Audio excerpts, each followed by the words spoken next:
Part of our sequence is scene 5. We want dollars to start falling. So what I have done in preparation for that, I've created a dollar sign graphic symbol, and I've created also a movie clip called Falling Dollars, and it's the movie clip I'm now going to open once again, and I'm going to drag onto first layer one of my falling dollars. This is very simple. What I'm going to do now is to animate that falling dollar over a number of frames. So let's say we want this movie to run for a couple of seconds. Insert some frames, create motion tween, and then I'm just going to do some animation with that and drop that vertically. And I'm going to repeat that process for a number of different dollars. So just some skills here that you kind of find quite useful in this kind of action.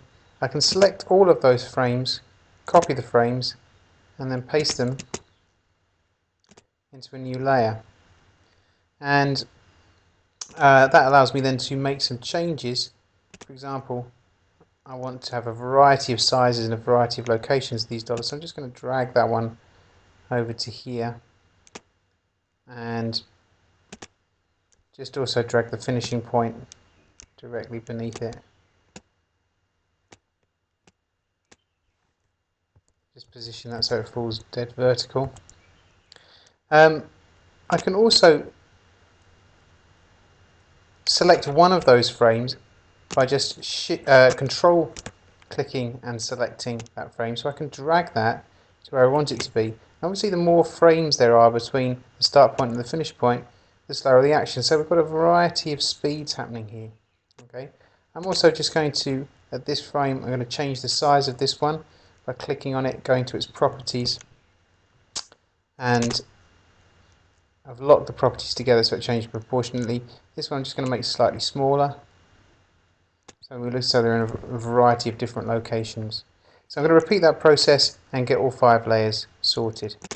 Okay, so I've got all my 5 layers, and if I look at that action, kind of has the effect I want, but they're actually going a bit too slowly for me. So I'm now going to edit this. I'm just going to chop out some frames here and speed up some of the action. So I'm just going to select a variety of frames by holding down Control and going backwards, and I can just take out some of those frames and shorten that action in each case. So I'm just going to do that and just shorten the whole thing. So I've just played with the timing of that to get a better falling effect, a slightly faster falling effect. They're all finishing at different times, but that doesn't matter because my idea is that these will go down and go right the way through the animation and fall off the stage at the other side.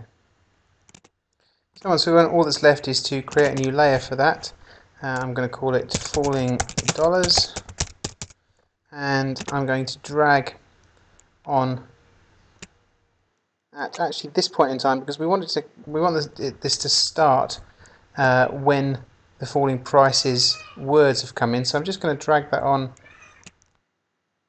here up to that point and just position it a little bit. We can see here that this symbol won't actually occur. I could go back in and edit that if I wanted to move it in. But let's just see what that looks like.